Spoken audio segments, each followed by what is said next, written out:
ಇತ್ತೀಚೆಗಷ್ಟೇ heart lamp ಅನ್ನುವ ತಮ್ಮ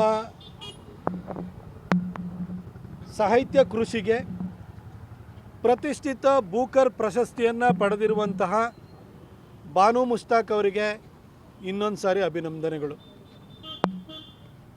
ನೀವು ಈ ಒಂದು ಪ್ರತಿಷ್ಠಿತ ಪ್ರಶಸ್ತಿಯನ್ನು ಪುರಸ್ಕಾರವನ್ನು ಪಡೆದಿರುವಂತಹ ಮೊದಲ ಕನ್ನಡತಿಯಾಗಿದ್ದೀರಿ. ಖಂಡಿತ ನಮಗೆ ಬಹಳಷ್ಟು ಇದ್ರ ಬಗ್ಗೆ ಹೆಮ್ಮೆ ಇದೆ. ನಿಮ್ಮನ್ನು ರಾಜ್ಯ ಸರ್ಕಾರ ನಾಡ ಹಬ್ಬವಾಗಿರುವಂಥ ದಸರಾದ ಉದ್ಘಾಟನೆಗೆ ಇನ್ವೈಟ್ ಮಾಡಿದೆ. ನೀವು ಕೂಡ ಒಪ್ಕೊಂಡಿದ್ದೀರಿ. ನೀವು ಮುಸಲ್ಮಾನರು ಅನ್ನೋ ಕಾರಣಕ್ಕೆ ಖಂಡಿತ ನಾನು ಅಪಸ್ವರ ಎತ್ತುತ್ತಾ ಇಲ್ಲ. ನಿಮ್ಮ ಸಾಧನೆ ಬಗ್ಗೆ ನಮಗೂ ಗೌರವ ಇದೆ. ಸಾಹಿತ್ಯದಲ್ಲಿ ನಿಮ್ಮದೇ ಆದಂಥ ಅಲ್ಪ ಸ್ವಲ್ಪ ಕೃಷಿಯನ್ನು ಮಾಡಿದ್ದೀರಿ. ಬೂಕರ ಪ್ರಶಸ್ತಿನೂ ಕೂಡ ನಿಮಗೆ ಬಂದಿದೆ. ಅದರ ಬಗ್ಗೆ ಇಡೀ ರಾಜ್ಯದ ಜನತೆಗೆ, ಭಾರತೀಯರು ಎಲ್ಲರಿಗೂ ಕೂಡ ಹೆಮ್ಮೆ, ಗೌರವ, ಪ್ರೀತಿ ಎಲ್ಲ ಇದೆ. ಆದರೆ ಈ ದಸರಾ ಅನ್ನುವ ನಾಡ ಹಬ್ಬ ಏನಿದೆಯಲ್ಲ, ಇದು ಜಾತ್ಯತೀತತೆಯ ಪ್ರತೀಕ ಅಲ್ಲ. ಇದೊಂದು ಧಾರ್ಮಿಕ ಆಚರಣೆ. ಬಾನು ಮುಷ್ತಾಕ್ ಅವರ ವೈಯಕ್ತಿಕ ಧರ್ಮದ ಬಗ್ಗೆ, ಅವರ ನಂಬಿಕೆಗಳ ಬಗ್ಗೆ ನಮಗೆ ಯಾವುದೇ ತಕರಾರಿಲ್ಲ. ಅದು ನಿಮ್ಮ ವೈಯಕ್ತಿಕ ವಿಚಾರ. ಅದ್ರ ಬಗ್ಗೆ ನಾವು ಕೂಡ ಗೌರವವನ್ನು ಇಟ್ಕೊಂಡಿದ್ವಿ. ಆದರೆ ದಸರಾ ಅನ್ನೋದು ಮಾತ್ರ ಸಂಪೂರ್ಣವಾಗಿ 100% ಇದು ಧಾರ್ಮಿಕತೆಯ ಪ್ರತೀಕ. ಇದು ನಮ್ಮ ಹಬ್ಬ.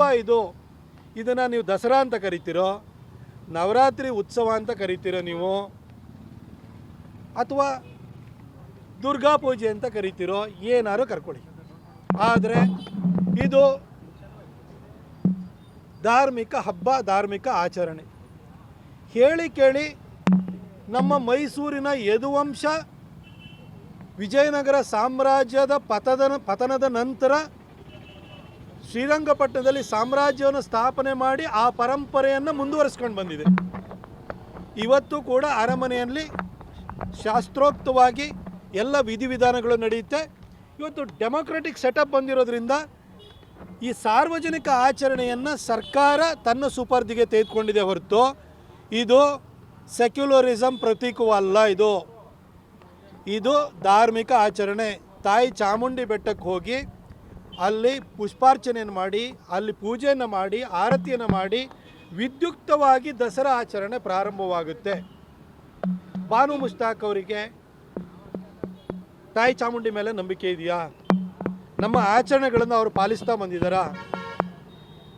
ಈ ಒಂದು ದಸರಾ ಆಚರಣೆಗೆ ಅವರನ್ನು ನೀವು ಉದ್ಘಾಟನೆಗೆ ಕರೆಯೋದಾದರೆ ಅವರು ಇಲ್ಲಿವರೆಗೂ ಕೂಡ ತಾಯಿ ಚಾಮುಂಡಿಯ ತಾನು ಭಕ್ತೆಯಾಗಿದ್ದೀನಿ ಅನ್ನೋದನ್ನು ಎಲ್ಲಾದರೂ ತೋರಿಸ್ಪಡಿಸ್ಕೊಂಡಿದ್ದಾರಾ?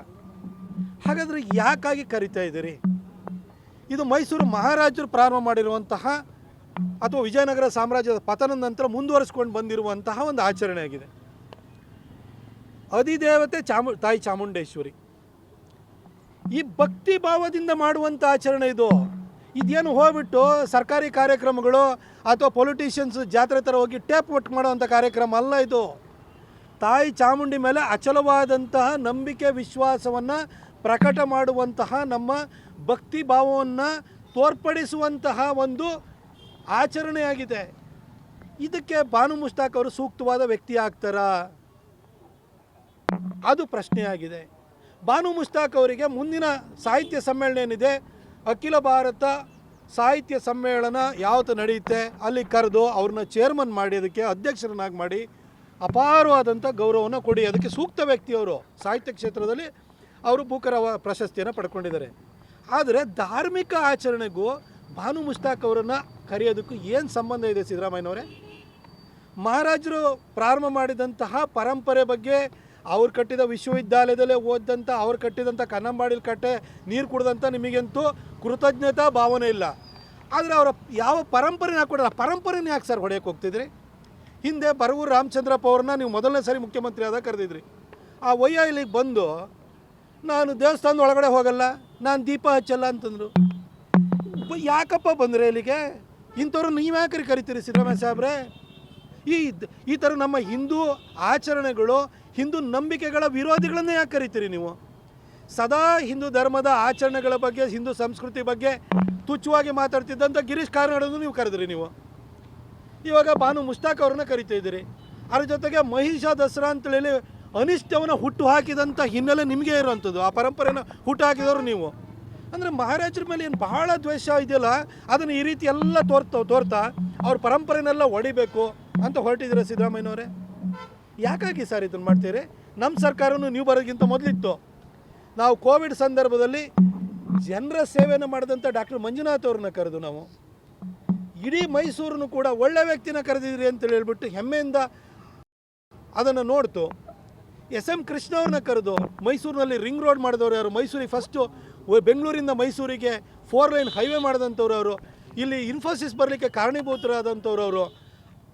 ಅಷ್ಟು ದೊಡ್ಡ ಕಾಂಟ್ರಿಬ್ಯೂಷನ್ ಕೊಟ್ಟಿರುವಂಥ ವ್ಯಕ್ತಿ. ಹಾಗೂ ಇಡೀ ರಾಜ್ಯನೇ ಅವ್ರ ಬಗ್ಗೆ ಹೆಮ್ಮೆಯಿಂದ ನೋಡುತ್ತೆ. ಇವತ್ತು ರಾಜ್ಯದ ಆದಾಯ ಎಷ್ಟೆಲ್ಲ ಬಂದಿದ್ರೆ IT ಸೆಕ್ಟರ್ಗೆ ಟ್ಯಾಕ್ಸ್ ಹಾಲಿಡೇ ಕೊಟ್ಟು ರೆವಿನ್ಯೂ ಜಾಸ್ತಿ ಮಾಡಿದರೆ SM ಕೃಷ್ಣ ಸಾಹೇಬರು. ಅಂಥವ್ರನ್ನ ಕರೆದಾಗ ಜನ ಖುಷಿಪಟ್ಟರು. ಇನ್ನು SL ಭೈರಪ್ಪನವ್ರನ್ನ ಕರೆದ್ರು. ಅವರು ಸಾಹಿತ್ಯ ಕ್ಷೇತ್ರದ ದಿಗ್ಗಜ. ನೀವು ಈ ಬಾನು ಮುಷ್ತಾಕ್ ಇವ್ರನ್ನೆಲ್ಲ ಕಂಪೇರ್ ಮಾಡೋಕ್ಕಾಗಲ್ಲ. ಅವರು ಸರಸ್ವತಿ ಪುತ್ರ.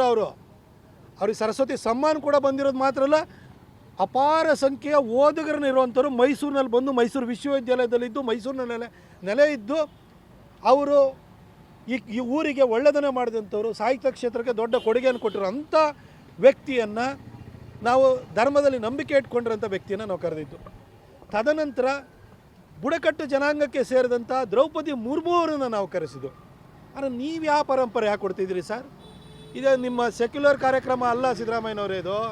ಇದು ಧಾರ್ಮಿಕ ಆಚರಣೆ. ಬಾನು ಮುಷ್ತಾಕ್ ಅವ್ರ ಬಗ್ಗೆ ನಮಗೆ ಯಾವುದೇ ಅಬದ್ಧದ ಭಾವನೆಗಳಿಲ್ಲ. ಅವ್ರ ಬಗ್ಗೆ ಹೆಮ್ಮೆ ಇದೆ.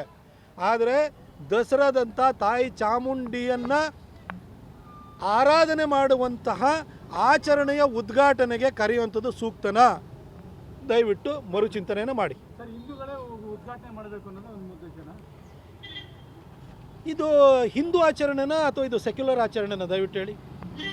ಇದು ಹಿಂದೂ ಆಚರಣೆ ಆದಮೇಲೆ ಹಿಂದೂ ಧರ್ಮದಲ್ಲಿ ನಂಬಿಕೆ ಇರಬೇಕು, ಈ ಆಚರಣೆಯಲ್ಲಿ ನಂಬಿಕೆ ಇರಬೇಕು. ಈಗ ಬಾನು ಮುಷ್ತಾಕ್ ಅವರು ಮುಸಲ್ಮಾನ ಧರ್ಮಕ್ಕೆ ಸೇರಿದಂಥವ್ರು. ಅಲ್ಲಾಹುನ ಬಿಟ್ಟರೆ ಬೇರೆ ಯಾರು ಕೂಡ ಪೂಜೆಗೆ ಭಾಜನರಲ್ಲ ಅಂತ ಅವ್ರ ಧರ್ಮ ಹೇಳುತ್ತೆ. ಈಗ ಅವ್ರ ತಾಯಿ ಚಾಮುಂಡಿಯ ಪೂಜೆಯನ್ನು ಇಲ್ಲಿ ಮಾಡ್ತು ಅಂದರೆ ಅವ್ರ ಧರ್ಮಕ್ಕೆ ವಿರುದ್ಧ ಆಗಲ್ವಾ? ಅದನ್ನು ಮಾಡ್ತಾರಂತ ಹೇಳಿ. ಅವರು ತಾಯಿ ಚಾಮುಂಡಿಯಲ್ಲಿ ನನಗೆ ವಿಶ್ವಾಸ ಇದೆ, ನಾನು ನಂಬುತ್ತೀನಿ ಅಂತ ಅವ್ರು ಹೇಳ್ಬಿಡ್ಲಿ, ನಮಗೇನು ತಕರಾರಿಲ್ಲ. ಅಲ್ಲ, ಈಗ ಅವಾರ್ಡ್ ಬಂದಿದೆ.